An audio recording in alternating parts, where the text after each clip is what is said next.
हमारे साथ। Good afternoon Osho, बताइए कहां पर है आपकी नजर, बाजार के सेंटिमेंट्स, वॉलेटाइल एक्शन में स्टॉक स्पेसिफिक अप्रोच क्या बताएंगे आप? Very good afternoon Mansi.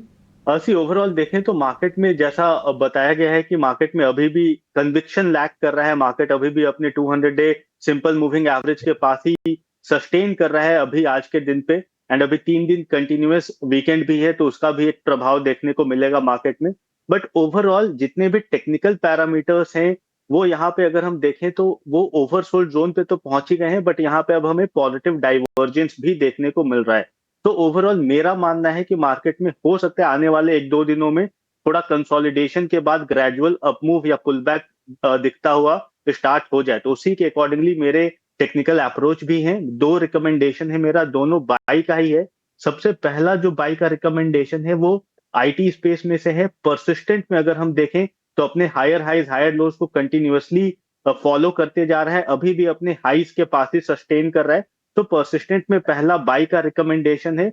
Although इस एक रेंज बाउंड रिकमेंडेशन है बाई करने के लिए। 5700 से 5720 के जोन में बाई करने की सलाह बन रही है परसिस्टेंट पे। एंड हायर लेवल्स पे 5980 से 6000 तक के टारगेट हमें पोजिशनल बेसिस पे देखने को मिल सकते हैं। वहीं शॉर्ट टर्म ट्रेडर्स के लिए एडवाइस रहेगी कि 5580 का स्ट्रिक्ट स्टॉप लॉस फॉलो करें, बिकॉज मार्केट का ट्रेंड अभी काफी ज्यादा वीक है। सेकेंड काउंटर जिसमें बाई का ही रिकमेंडेशन है रैमको सीमेंट्स। रैमको सीमेंट्स में देखें तो वीकली टाइम फ्रेम पे काफी स्ट्रांग पोजीशंस बने हैं एंड टेक्निकली भी काफी स्ट्रांग कैंडलस्टिक का फॉर्मेशन हुआ है। तो रैमको सीमेंट पे भी बाई का रिकमेंडेशन है। 890 से 900 का रेंज है जिसमें बाई करना है। 870 का बहुत स्ट्रांग सपोर्ट है तो उसका स्टॉप लॉस मेंटेन करें। एंड आने वाले दिनों में नियर अबाउट 950 तक के टारगेट्स हमें रैमको सीमेंट्स में देखने को मिल सकते हैं। तो चलिए, ओशो की तरफ से 2 कॉल्स और दोनों कॉल्स खरीदारी की। एक mid cap IT player persistent system पर खरीदारी की राय, और साथ ही Ramco cement. In fact cement channel check की अगर बात करें, नोमुरा की एक रिपोर्ट आई थी और ताजा चैनल चेक्स का ये भी मानना है कि पैन इंडिया नवंबर में प्राइसेस सो फार 8 रुपए प्रति बोरी ऑन मंथ बेसिस बढ़ोतरी देखने को मिली है। इसके ठीक बाद सीमेंट प्लेयर्स फोकस में भी रहे और इस वक्त हमारे एक्सपर्ट के रेडार पर रैमको सीमेंट 950 के टारगेट्स और दूसरा stock persistent system. Kunal, good afternoon to you as well. Thanks for giving your time. बताइए आपका स्टॉक स्पेसिफिक का फोकस आज कहां पर है? I think good afternoon. एक बाय और एक सेल आइडिया रहेगा। जैसे कि मैंने कहा कि मार्केट पे अभी भी थोड़ा व्यू बेयरिश साइड पे ही है। तो फर्स्ट एक सेल रिकमेंडेशन में कहना चाहूंगा वो बैंकिंग स्पेस से। जैसे कि हमने कहा कि बैंक निफ्टी अपने 200 डीएमए को टेस्ट करने आ सकता है जो 49,700 के आसपास है। तो यहाँ पे हम इंडसइंड बैंक पे सेल की सलाह देंगे। हमने देखा है कि स्टॉक एक लोअर हाई लोअर लो फॉर्मेशन में इंटैक्ट है। डेरिवेटिव डेटा भी हम अगर ऐड कर दूं तो हमने फ्रेश ओपन इंटरेस्ट देखा है बिल्डअप होते हुए कॉल साइड में 1050 के कॉल स्ट्राइक प्राइस पे।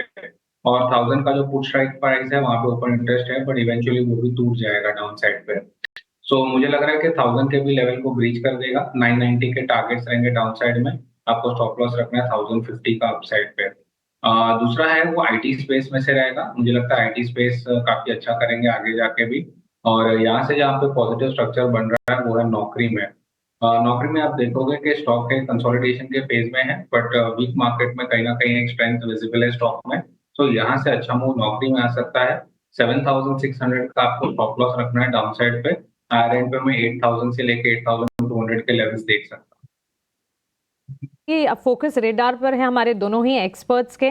और कुणाल की माने तो एक कॉल बिकवाली की, इंडसइंड बैंक में बिकवाली की रणनीति, और दूसरी कॉल इन्फो एज पर खरीदारी की। इंडसइंड बैंक यहां से 990 तक के टारगेट्स नीचे की तरफ देखने को मिल सकते हैं, और साथ ही इन्फो एज में 8000 का पहला लक्ष्य, दूसरा 8200 तक भी ये जाता हुआ दिख सकता है।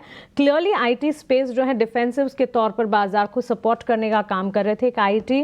तो उसके साथ साथ हमने देखा बैंक्स एंड फाइनेंशियल्स, कुछ हद तक निजी बैंक क्षेत्रों में कुछ चुनिंदा बैंक्स, और साथ ही फार्मा हेल्थ केयर डायग्नोस्टिक में भी अच्छे सेंटिमेंट्स बरकरार देखने को मिले।